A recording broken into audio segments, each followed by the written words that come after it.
America's 52 Stories, with life lessons for personal growth.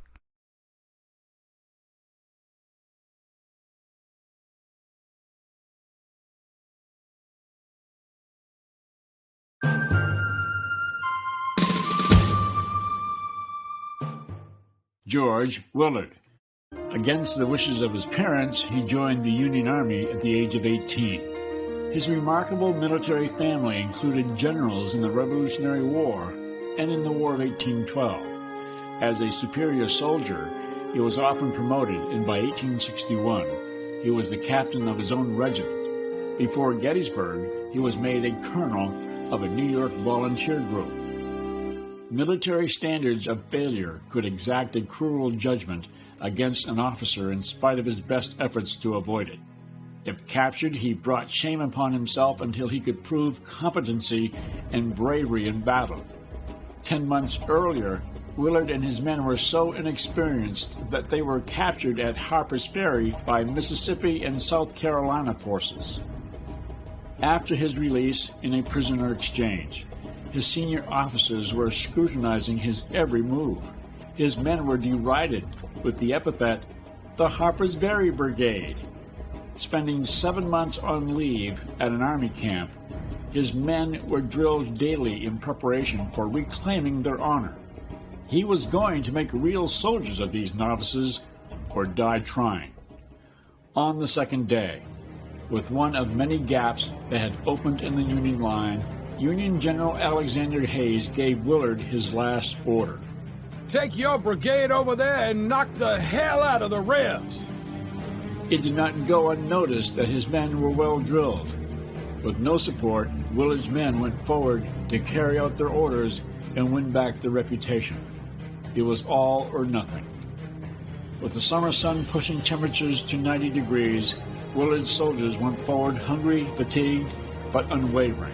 One of his men later recalled, Colonel Willard lined us up as if we were on parade instead of under a storm of missiles from mini-balls and bursting shells. Soon, his line was being broken by a group of retreating Union soldiers, perhaps unnerving his own men who needed to prove themselves. With hearts pounding rapidly and bladders expelling their contents, they marched directly toward an oncoming enemy, shouting, "Remember Harper's Ferry!"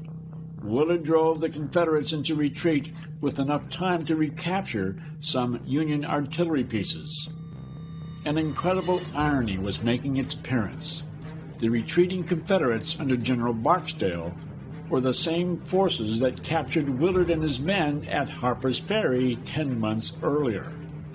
With Barksdale mortally wounded in this latest engagement, the action of Willard's men and their leader quickly erased any suspicions of their courage. Their redemption had finally arrived, but Willard's fate was short-lived. On his way back to the rear, he was killed by a shell fragment that tore away the front half of his head.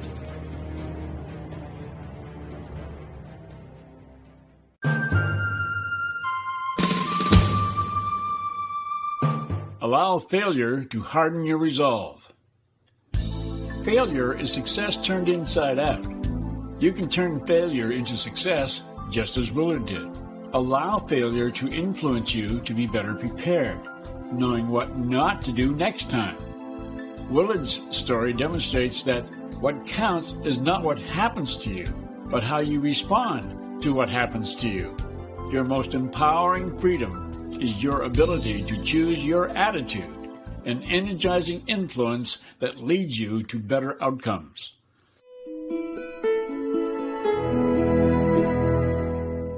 Emphasize training, not just education.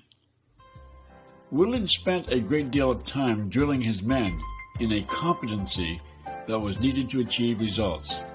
Training how to hold, carry, load, and shoot a rifle was more important than knowing the history, mechanics, and purpose of rifles. The influence of training, not education, won the fight.